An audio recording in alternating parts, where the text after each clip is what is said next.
opportunity after miss opportunity to may la marina ne gato yung magra opportunity marina ne gato yung pastor ha kudongsa nay nung kudongsa ay miss over no and akyung tamra best of kay you see three things we cannot take back. Number one is words after spoken. Number three, time after it gone. Number three, opportunity after we miss. Akyung tamra best of it kay you see. First, words once spoken. Nay hantong YouTube for law ay nang kaling nilo. Lawla yang tuwi no ay ngamra kay you see kani Timanaw si Proverbs chapter 18 verse 21 ra. Proverbs chapter 18 verse 21. The tongue has the power of life and death. Kay mlay ara kani ko walay life and also death no creep key to kay malay no kay wahay ni we can bless kay wahay ni minu for peace no and also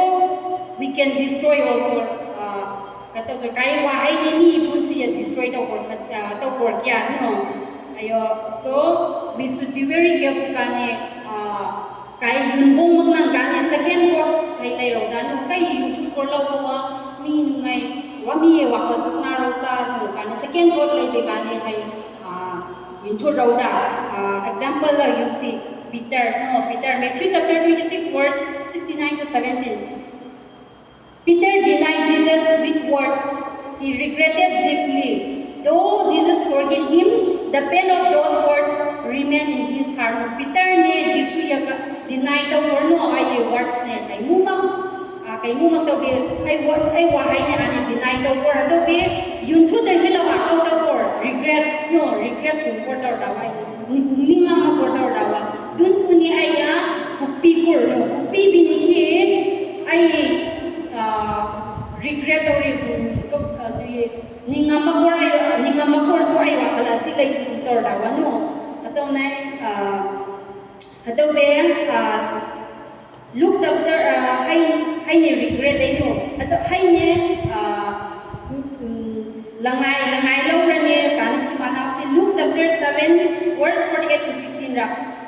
Jesus spoke words of forgiveness to the sinful woman. His words gave her new life to Jesus ne ri nupia no khilung hingbe mine bachingla nupia haya ani kataw sara forgive to the sinful woman to pakcha nupia ani forgive to pi goto forgive hay ko ne is ma no ai lâu ni kay forgive tao la tao yung pi ko tao hay lâu ay wa hay la ngai lâu hay ya nupia hay within ning lang be ka tao lai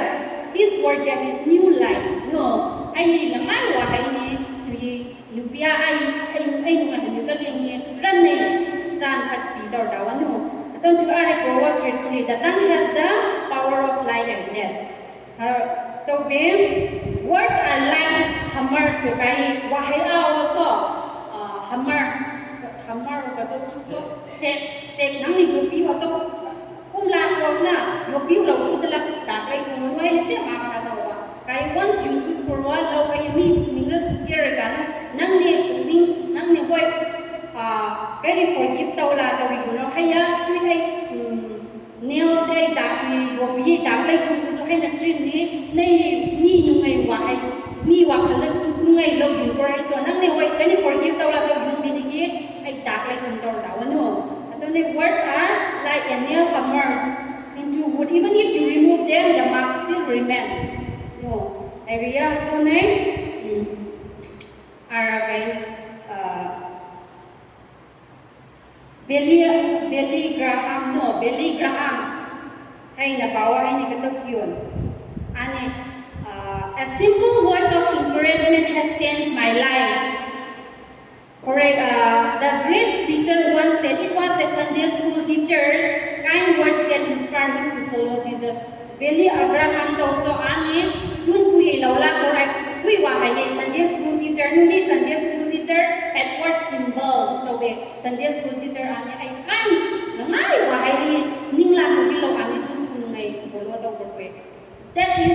that must we have a power of cái words cái lâu yun no cái words a hay đặc biệt mà tích power cái đó đó no tàu bé Ephesians chapter 4 verse 29 cái mình ngài nói bắt chúng ta see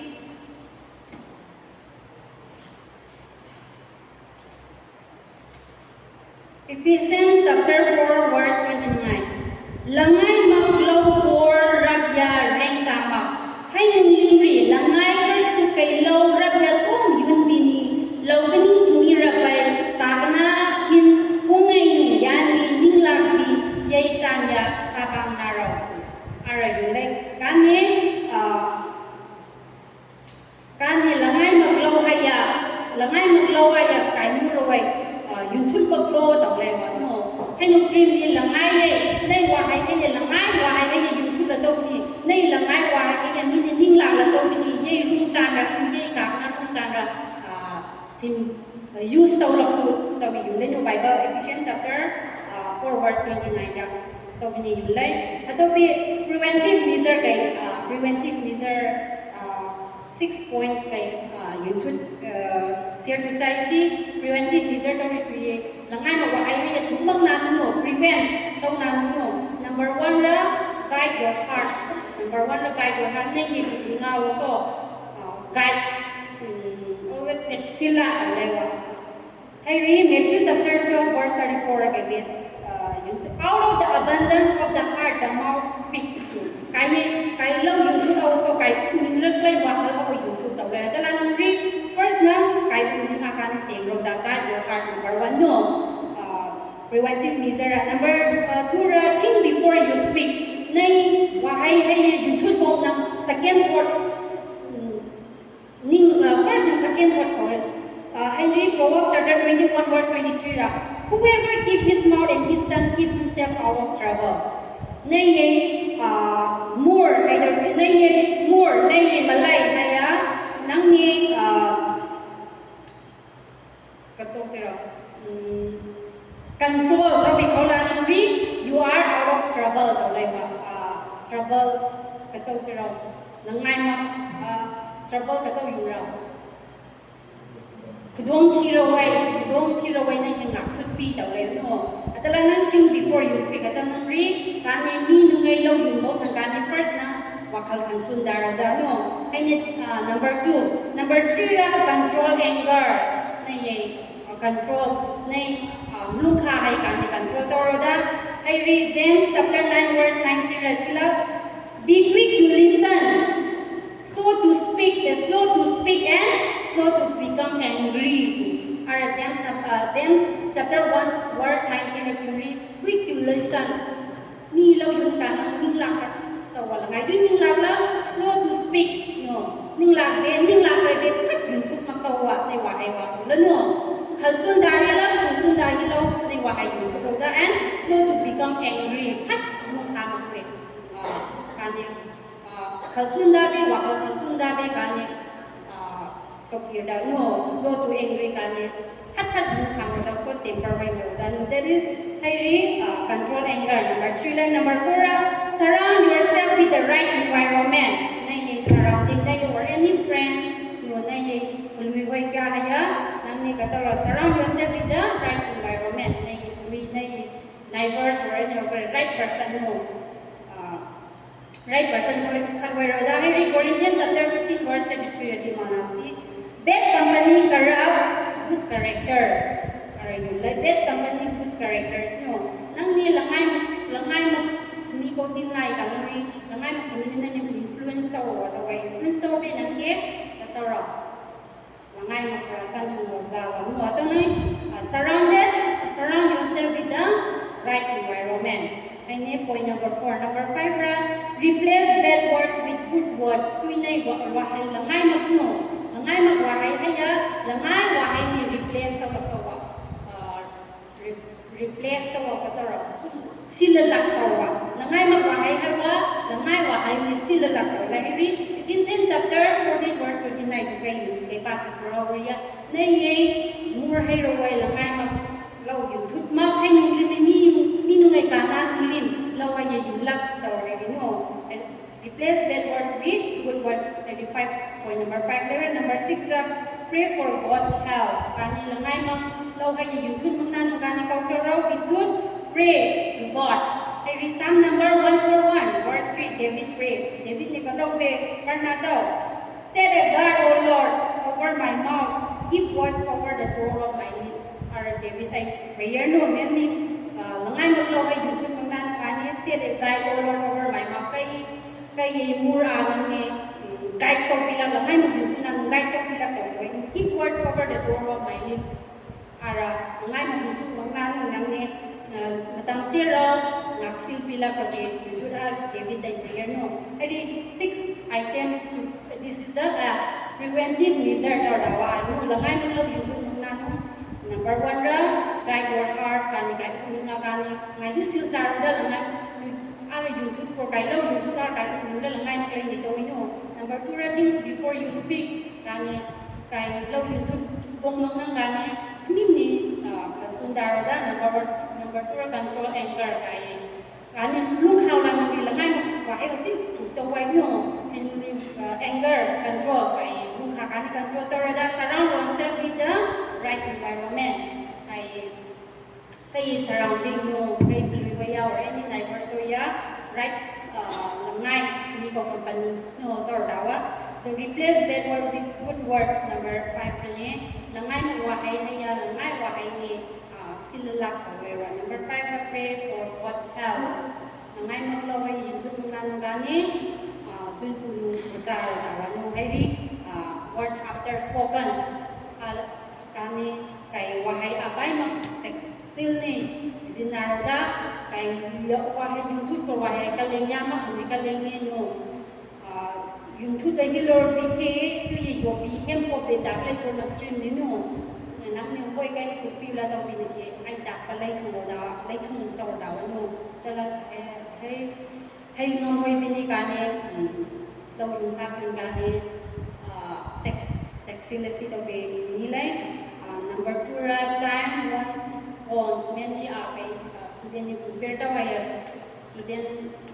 kahamukura Psalm number 90 verse 12 regarding Timar see. Have you ever noticed how Psalm number 90 verse 12 Timar see. Matam ke hangkom ra or kaling ni magtor daw no.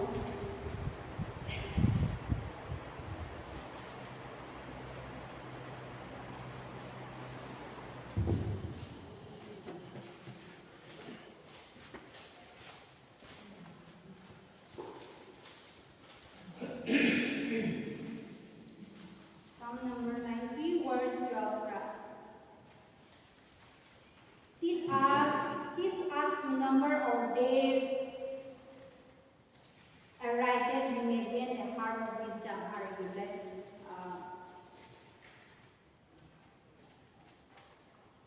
Kay matama kagabisin mo talanuri 7 days ne aptakat simno 30 or 31 days ni tangla aksin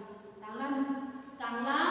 12 months ni ko naksin 1 year sin no 365 days ni 1 year sin ay naksin ni time kay matama antom ralanung ri kaling maktar no ito big kanang year ni kung kay for the short and limited time. We have a short and limited time. Kaya lai pangkala kaya kay lamang kaya biro lamang limit kay we have matam ki lamang to dapat to tira ara kay des disikya ani katong nani ay tanaw lang nay maraw ni kuami to din kana ani prayer to be prayer to kana 15 days no 15 years ito dawat 15 ani preacher ani yun nang lekna wa tik langai mar nang ya maraw to kana ting hejikya amata te wakal super ani onara no wala nga ba to ni mitwi dani parna to dun pun parna to bi ai parna wa dun puni movie bi an dun puni ko na chung la pore pun si 10 years to ni 15 years pun ni chai hi chip it nga chai hi la bi tor da wa no ara mo lai ka ni numit khat dai numit khat a ko na precise point to no or chai khat a ko na precise point to wa ka ni mo lai so every moment is a gift from God every moment no every moment after all kinsiro atau be lagan ang kamag islay nunga haka niglay away dun puye for or the gifts from God no so ara na bawa kumari kat kay ni si evangelist na bawa kat ni hospital ani sai kanun na bawa dra kat ni to yung tuwe kay punsira kay choir regret sari kawayo na lang ni at wihan na bawa mata si paisasin ay nung kwante kima kuwa paisasin kwante kima nung kamain niglay kaya ani hero ko na nung evangelist ay nung gataw yun no tayo kanan rin kay punsira kay choir regret sari kaway dun pule good relationship makusu dun pukaw relationship lay makawali hawa ani regret sa tawa lano pero ara to evangelist ni yun I have never met a dying person who is they have spent more time on their phone but I have met many who wish they have spent more time with God with family and doing good things are evangelist kanito kay kay mukha daw dawa son ari ramo ane ni evangelist ne tok no kay ne last moment ra hero ko me to na bawo ni na ai regret kay phone sin thumakra or kay paisa ta thumakra hay pratik regret hataw regret sa hanbi wahay yung tibi pak kay na magkawa no I mostly think na recover I have been who is they have spend more time with God on good relationship good relationship like dun po yung matang bigla no spending more time with God hay with family and in doing good things hay taw ko makhay ne hay taw ko makwa hay regret sa ko daw ito hero na paway so ay na paw kati na paw na book niya my best friend ko yo katri accident ko yung ngamraw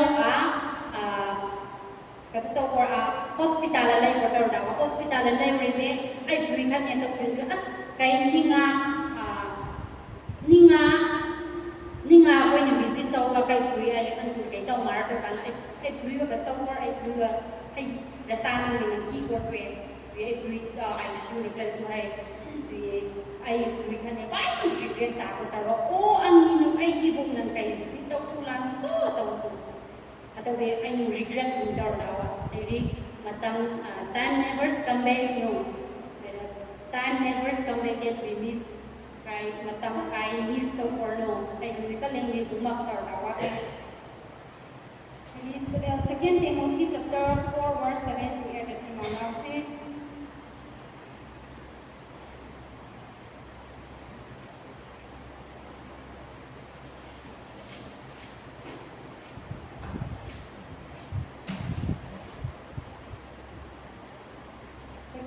Timothy chapter 4 verse 7 to 8.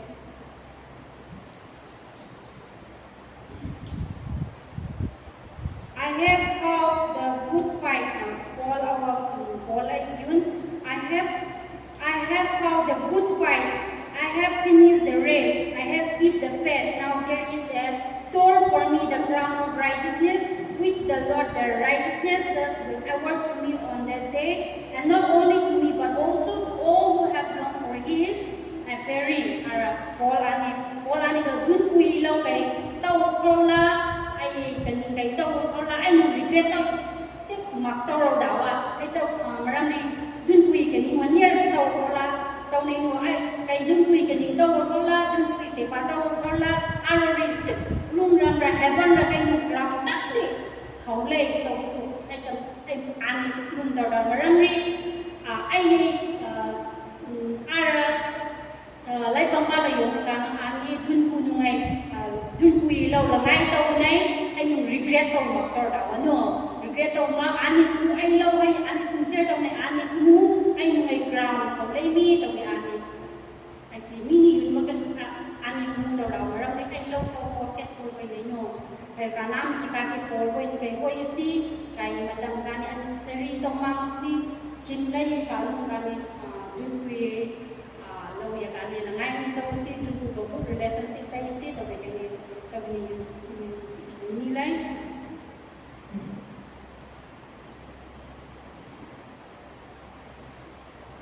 ai nak na tham ra ne opportunity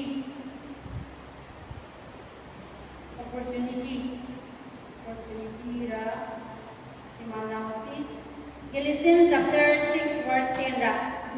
as we have opportunity let us do good to all to level kani opportunity lai kanu kani langai lo ya tawase to be ara lai ara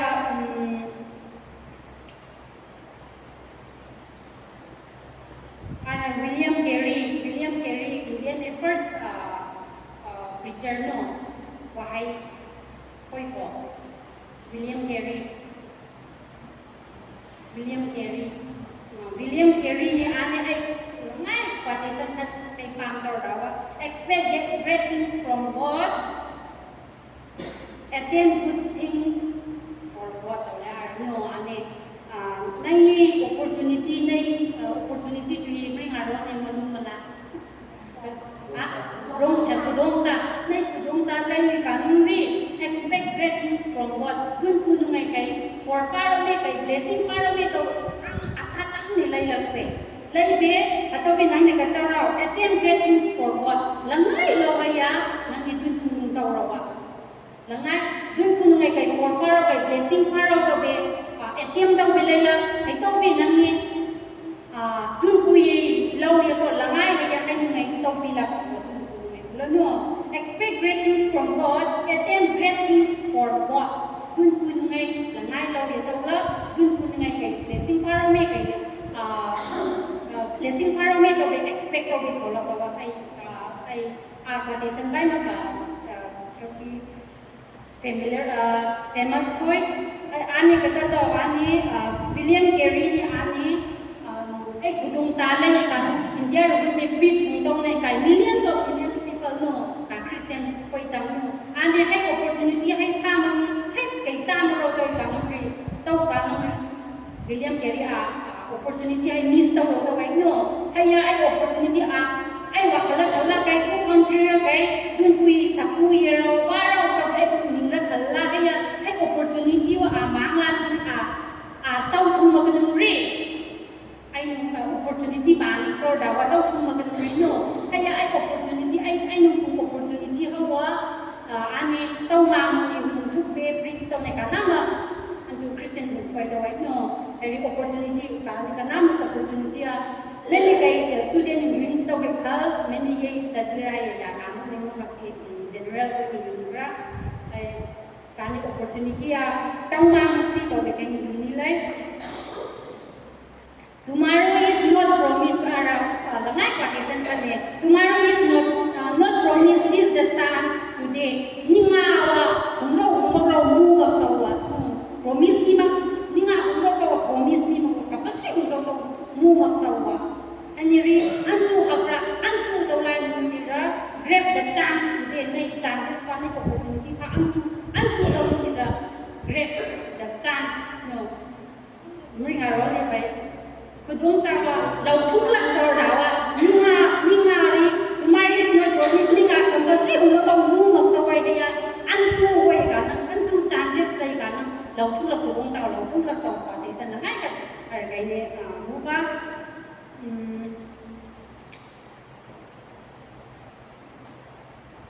maybe opportunity kane kai opportunity ngai kana any example students ra ke program yaw la ni ke ka ko no ai pastor ni nine opportunity bi do student to ni ma see any member na ma program lagi ka na opportunity hay daw tung bilang no ngahil na opportunity hay mo kurya ane kai opportunity kane waste to si kane miss to si no era why do we miss the opportunity kane opportunity o kataw ni miss to kuryo kataw ni kudun ta o lo tung ma kuryo to kan kai point ngatam sunisi hay lack of preparation tau tung ma kanai no preparation asan tu kai preparation tau pura kai tau marau kai program matur marau so sharing wa tau marau no lack of preparation tau tung ma kanai ara parable of the 10 verses no parable of the 10 verses warira kan muka yang napung zip no yang napung ngai ne yang lem thau mai ko bisai kan napung ngai ni thau loi ko to wai napung ngai ni thau loi ko thau loi ko wai thau loi be yang ne dul pune ye thau